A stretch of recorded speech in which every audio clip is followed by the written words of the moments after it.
जय मसीह की। मैं पास्टर रवि बघेल प्रभु यीशु मसीह के नाम से मेरे अगली वीडियो में फिर एक बार आप लोगों को स्वागत करता हूं। मैं बलौदाबाजार जिला छत्तीसगढ़ से हूं, प्रार्थना भवन छड़िया। परमेश्वर आप सबको आशीष दे। आइए हम परमेश्वर के हुजूरी के साथ परमेश्वर के वचन में आज अध्ययन करें एक अति आवश्यक टॉपिक में, संदेश विषय में। मैं भजन संहिता 139 अध्याय से आरंभ करूँगा। छोटा सा वीडियो में आपसे निवेदन करता हूँ, शुरू से आखिर तक देखना, शेयर जरूर करना। परमेश्वर के वचन में आज हजारों लोग यूट्यूब में प्रभु के दास लोग वीडियो डाल रहे हैं, सभी के वीडियो आप देखिए। अति आवश्यक टॉपिक में आप लोगों से मैं बात करूंगा जो आजकल लोग नहीं समझ रहे हैं। परमेश्वर के आत्मा का अगुवाई में मुझे अगुवाई मिलता है, मैं आप लोगों के बीच में इस वचन को बांट रहा हूँ। भजन संहिता 139 अध्याय के बाद मैं कुछ बातों को बताने का प्रयास करूँगा। तो 1 से लेकर 10 पद तक हम पढ़ेंगे। हे यहोवा, तूने मुझे जांच कर जान लिया है, तू मेरा उठना बैठना जानता है, मेरे विचारों को दूर ही से समझ लेता है। मेरे चलने लेटने की तू भली भांति छानबीन करता है, मेरे पूरे चाल चलन का भेद जानता है। हे यहोवा, मेरे मुंह में ऐसी कोई बात नहीं जिसे पूरी रीति से न जानता हो। तूने मुझे आगे पीछे घेर रखा है, अपना हाथ मुझ पर रखे रहता है। यह ज्ञान मेरे लिए बहुत ही कठिन है और गंभीर है और मेरे समझ से बाहर है। मैं तेरी आत्मा से भाग कर किधर जाऊँ या तेरे सामने से किधर भागूं? यदि मैं आकाश पर चढ़ूं तो तू वहाँ है, यदि मैं अपना बिछौना अधोलोक में बिछाऊं तो भी तू वहाँ है। यदि मैं भोर की किरणों पर चढ़कर समुद्र के पार बसूं तो वहाँ भी तू अपने हाथ से मेरी अगुवाई करेगा और अपने दाहिने हाथ से मुझे पकड़े रहेगा। यदि मैं कहूँ कि अंधकार में मैं छिपा हूँ जाऊँगा और मेरे चारों ओर उजाला का रात अंधेरा हो जाए तो भी अंधकार तुझसे न छिपेगा। रात तो दिन के तुल्य प्रकाश देगी, क्योंकि तेरे लिए अंधेरा और उजाला दोनों एक समान है। Praise the Lord, hallelujah. मेरे प्रियो, परमेश्वर के दास दाऊद प्रभु का आत्मा को उपस्थिति और हुजूरी में कहता है और परमेश्वर का अद्भुत ज्ञान को बताता है कि मैं परमेश्वर की नज़रों से, दृष्टिकोण से कहाँ भागूं। परमेश्वर अंतर्यामी प्रभु यीशु मसीह स्वामी से मैं किधर भागूं। ध्यान से सुनिए। कई लोग सोचते हैं कि हम परमेश्वर को धोखा दे देंगे। उन लोगों के लिए की विशेष वीडियो है, उन्हीं लोगों के लिए यह विशेष वीडियो है जो सोचता है कि मैं परमेश्वर को धोखा दे सकता हूँ। पर मैं आज इस वचन से बता दूं कि परमेश्वर में उठना बैठना चलना फिरना मन के विचार मुंह के बात ये सारी चीज़ जानता है। यहाँ तक बोलता है कि मैं परमेश्वर के आत्मा से भाग कर किधर जाऊँ? अधोलोक में जाऊँ, परलोक में जाऊँ, स्वर्गलोक में जाऊँ, पाताल लोक में जाऊँ, उत्तर पश्चिम पूर्व पश्चिम कहीं पर भी, पर परमेश्वर का आत्मा सब कुछ जानता है। तो मेरे प्रियो, हर समय हम ईमानदार हों। अक्सर करके मनुष्य की एक बात होती है, जब भी वो सोचता है कि मैं प्रार्थना कर रहा हूँ तो कहता है कि परमेश्वर मुझे देख रहा है। वह आराधना करता है, उपवास करता है, दान देता है, चर्च आता है तो सोचता है प्रभु मुझे देख रहा है, मेरी प्रार्थना सुनता है। पर जैसे ही वो कोई गुनाह पाप बुराई अधर्म करता है, कई प्रकार की पापों में, बुराइयों में, चोरी चंडाली नपट कपट घृणा इत्यादि चीज़ों में, गुनाह में, व्यभिचार में, दुष्कर्म धर्म में जब लोग छिप कर पाप करते हैं तब उसको लगता है कि परमेश्वर मुझे नहीं देख रहा है। पर मैं एक बात आपकी जानकारी के लिए बता दूं, सारी चीज़ों को हमारी सारी मूवमेंट को परमेश्वर अपने कैद में रखते हैं। दुनिया की सीसीटीवी कैमरा ने जो हैंग होकर बिगाड़ जाओ, परमेश्वर है कि नजरें हैं जो हर चीज़ को जानता और जांचता है। इसलिए हमें सावधानी पूर्वक मसीह में जो आ गए हैं और विश्वास बढ़ गए, उनके लिए मैं कहना चाहता हूँ ईमानदारी और वफादारी के साथ परमेश्वर की नज़रों में, चाहे चर्च के अंदर हो चाहे चर्च के बाहर में। किसी प्रभु के दास ने कहा आजकल ऐसा हो गया मसीह भाई बहनों कि चर्च के अंदर दूत तो बाहर में भूत।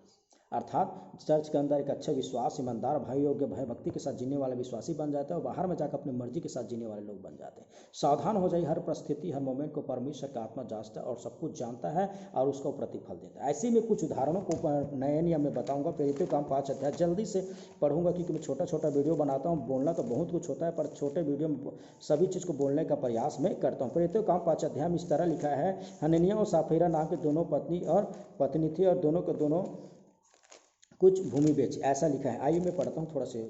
हनन्याह नामक एक मनुष्य और उसकी पत्नी सफीरा कुछ भूमि बेची और उसका दाम में से कुछ रख छोड़ा। यह बात उसकी पत्नी भी जानती थी और उसका एक भाग लेकर प्रेरितों के पाँव के आगे रख दिया। पतरस ने कहा, हे हनन्याह, शैतान के तेरे मन में ये बात क्यों डाली कि तू पवित्र आत्मा से झूठ बोले और भूमि के दाम में से कुछ रख छोड़ो?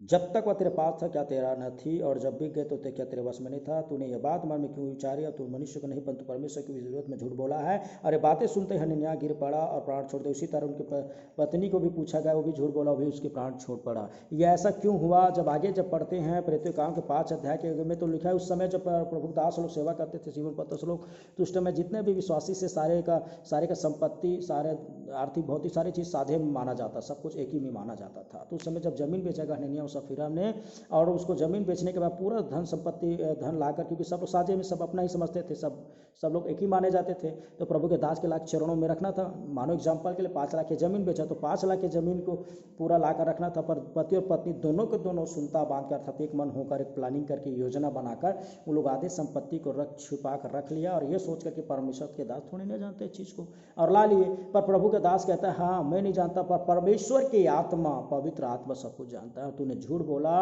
और आधे संपत्ति रख छोड़ा, और उनके दोनों के दोनों प्राण चले गए। उनकी पत्नी भी, इस ऐसा होता है कि पति और पत्नी परमेश्वर को सहायक रूप में बनाया गया। देखो दोनों के दोनों परमेश्वर के विरुद्ध में परमेश्वर को धोखा देना चाहे मात्र एक धन के नाम से, और दोनों अपने प्राण को खो दिया। आज भी लोग दान में, जब आर्थिक की बात करता हूँ तो दान दसवां देने में, परमेश्वर की सेवकाई के लिए दान देने के लिए कई भाई बहन लोग दसवां दान देने के लिए क्या करते हैं, परमेश्वर के विरुद्ध में बहाना बनाते हैं कि हमारे पास स्थिति आ गया, परिस्थिति आई, इसलिए हम परमेश्वर को दे नहीं पाए। मैं एक बात बोलना चाहता हूँ, चर्च में दान नहीं दे, कोई बात नहीं, आप मत दीजिए, कोई इंपॉर्टेंट नहीं है, पर परमेश्वर की आज्ञा है दसवां लाओ, और आप नहीं देते तो पास्टर के विरुद्ध पाप नहीं करते, परमेश्वर के विरुद्ध में पाप करते हैं। और दुख की बात तब होता है जब पति के मन में शैतान बुरा विचार लाता है कि दान मत दो, दसवांश को चोरी करो, तो उनकी पत्नी भी उनके सम्मुख आता है, जबकि पत्नी को बोलना चाहिए कि ये गलत है। ऐसी बहुत से विषय में जब पति प्रार्थना नहीं कर रहा है तो पत्नी को समझाना चाहिए, पत्नी अगर आत्मिकता में कमजोर तो पति को समझाना, इसलिए प्रभु जोड़ा गया। पर दोनों विश्वास में होने के बाद षड्यंत्र रचना प्रभु के विरोध में गलत बात है, क्योंकि परमेश्वर के आत्मा सब कुछ जानता है। Praise the Lord. उसी तरह अगर पुराना नियम में भी पढ़ना चाहोगे तो दूसरा राजा और 5 अध्याय में जब पढ़ेंगे, जब नामान कोढ़ी वाले कहानी को जब देखते हैं तो वहाँ पर गेहजी के बारे में बताया गया है। किसके बारे में बताया गया है? गेहजी के बारे में, जिसे आप और मैं हम अच्छी तरह से जानते हैं। नामान अराम के सेनापति नामान क्या बोलते हैं, अराम के राजा का नामान नामक सेनापति अपने स्वामी की दृष्टि में बड़ा प्रतिष्ठित पुरुष था, ऐसा लिखे, क्योंकि वह यहोवा के ने उसके द्वारा अरामियों को विजय किया था। और शूरवीर था परंतु कोढ़ी था, और कोढ़ होने की वजह से चारों दिशा के बड़े बड़े वैद्यों को इलाज कराया, नहीं ठीक हुआ, तो एक बंधुआई करके लाए हुए एक लड़की के द्वारा, मैं शॉर्टकट में बताऊंगा, उसने इजराइली में गया और एलीशा नबी के पास गया, और एलीशा नबी ने उसे यरदन की नदी में 7 बार डुबकी मारने के लिए बोला। और जैसे नामान कोढ़ी ने यरदन नदी में 7 बार डुबकी मारा, उनके कोढ़ की बीमारी ठीक हो, बालक के अति सुंदर हो गए, और तुरंत लौटकर अपने रथों में खजाना, सोना, चांदी, हीरा मोती के लेके साथ आया और बोला कि एलीशा को, हे स्वामी, आपने मेरे लिए इतना बड़ा काम किया है, प्रभु के दास, इसलिए मैं चाहता हूं कि सोना चांदी कोई भगवान के लिए, कोई आराधना के लिए, कोई भी विषय में आप प्रभु की सेवा के लिए खर्च के लिए रख लीजिए। पर एलीशा नबी ने उनके भयंकर जिद करने के बावजूद उनकी धन संपत्ति को रखने के लिए इनकार कर दिया, मना कर दिया, आप चाहिए भैया, हमें उसकी ज़रूरत नहीं है। और उसी एलीशा का एक सेवक था जिसका नाम गेहजी था, और गेहजी ने क्या किया, यहाँ पर तो एलीशा ने मना कर दिया, नामान को मैं सोना चांदी आपका नहीं रखूँ, तो एलीशा वहाँ नामान जो था चला गया, एलीशा अपने रूम में चले गए प्रार्थना करने के लिए। पर गेहजी के मन में गलत विचार आया, लालच आया, और दौड़ते हुए जहाँ नामान जा रहा था उनके पीछे पीछे दौड़ कर गया और बोला कि उस समय तो स्वामी नहीं बोल पाए, पर अब बोला है तो इसलिए मुझे क्या करो, थोड़ा से क्या कहते हो, सोना चांदी मुझे दे दीजिए। और परमेश्वर के दास एलीशा को बिना बताए गेहजी क्या कर लिया, उसने सोना चांदी को रख लिया। तो गेहजी ने क्या किया, रख लिया। जब आप पढ़ोगे 20-21 पद को, जब दूसरा 5 अध्याय का, तब पता चलता है कि गेहजी एलीशा को बिना पूछे कुछ सोना चांदी उसने नामान से रख लिया और चुपचाप आकर उसको छिपा दिए। और एलीशा के पास, एलीशा ने बोला तू कहाँ से आ रहा है, तूने, वो बोला नहीं स्वामी मैं तो यहीं से टहल रहा हूँ। तो एलीशा ने कहा जब तू नामान के पास गया था तो वहाँ पर मेरी आत्मा गए थे, परमेश्वर की आत्मा गया था, और जो कुछ तूने वहाँ पर किया, सोना चांदी रखा, वो सब कुछ जान गया। जब मैं उसे मना किया तूने ऐसा क्यों किया, इसलिए सुन, जो नामान का जो कोढ़ है वो तुझ पर कोढ़ आ जाएगा। ध्यान से सुनिए, बड़ी दुख की बात है। और वो कोढ़ ही हो गया, उसके जीवन में कोढ़ आ गया। जब हम पढ़ते हैं सत्य पर, इस कारण से नामान की कोढ़ तुझे और तेरे वंश पर सदा रहेगा, तब हिम समेत कोढ़ी होकर उसने सामने से चला गया। गेहजी की ईमानदारी, उसने ये सोचा कि प्रभु के दास नहीं देख रहा है, कोई नहीं देख रहा है करके उसने चुपके से धन संपत्ति लेना चाहा, पर परमेश्वर का आत्मा सब कुछ जाता है। ऐसे कई विषय में पुराना नियम देते हैं, अंतर्यामी प्रभु यीशु मसीह परमेश्वर सब कुछ है। 12 चेले के मन में एक बात आया कि मैं परमेश्वर के सम्मुख बैठूंगा, मैं यीशु मसीह के दाहिने ओर बैठूंगा, मैं यीशु मसीह दाहिने ओर बैठूंगा। क्योंकि 12 चेले में बात आया तो प्रभु यीशु मसीह उनके मन के बातों को जानकर उनके सबके पाँव को धोया, बोला मैं तेरे प्रभु और स्वामी होकर ये कर रहा हूँ, तो तुम्हें और क्या करना चाहिए। उनके पाँव धोकर बताया कि तुमको नम्रता के साथ एक साथ रहिए, तुम में से कोई बड़ा नहीं है, वो बड़ा है जो सबका सेवा करता है। हालेलुया। अर्थात प्रभु मन के बात, मन के विचार, मुंह की बातें, छिप कर के सारे चाल चलन उठना बैठना को अच्छी तरह से जानता है मेरे प्रिय भाई बहनों। मैं अर्थात इस वीडियो से यही संदेश देना चाहता हूं, जब आप परमेश्वर के भक्ति में जीवन जीने के लिए निर्णय लिया और यीशु मसीह पर विश्वास किया और प्रार्थना में बढ़ रहे हैं, वचन में संगति में बढ़ रहे हैं, तो आपसे निवेदन है कि पूरी ईमानदारी और वफादारी के साथ चलिए, क्योंकि परमेश्वर सब कुछ जानता है और दंड देता है। देखिए गेहजी का धन के लालच से कोढ़ी कर दिया और हनन्याह सफीरा ने अपने प्राण खो दिया, और केवल इसलिए कि वो सोचता है कि मैं एक पास्टर को धोखा दे रहा हूँ, एक प्रभु के दास को धोखा दे रहा हूँ। आप भी दान में, प्रार्थना में, उपवास में, संगति में, बहुत से विषय में बहाना मारते हैं और कहते हैं कि पास्टर तो नहीं जानता है, बहाना मारूंगा तो चल जाएगा। हो सकता है पास्टर कुछ पता है, पर परमेश्वर की आत्मा सब कुछ जानता है। इसलिए मैं आप लोगों से हाथ जोड़कर प्रभु के दास होने के नाते निवेदन, तो पवित्र आत्मा ने मुझे अगुवाई कि आप लोगों के बीच में संदेश को बांटूं और सावधान हो जाए। दाऊद भी कहता है प्रभु मैं तेरी आत्मा से भाग करके धर जाऊं। और एक बात याद रखना, इब्रानियों 9:27, मनुष्य का जन्म लेना, मरना, न्याय होना तय है। ऐसे बहुत से विषय में हम सबका न्याय होगा। और मेरे प्रिय भाई और बहनों, मैं नहीं चाहता और नहीं परमेश्वर चाहता कोई नाश हो, नरक जाए। और अपनी गलती में कि परमेश्वर को धोखा देना, आप समझदारी मत जमाइए, आप सावधान हो जाइए। ऐसे बहुत सी बातें हैं जो मैं आप लोगों के बीच में बता दूं, पर मेरे पास ये प्रयोग समय नहीं है, छोटा छोटा वीडियो बनाता हूँ और ये निश्चय है ये संदेश आप लोगों से बातचीत किया है।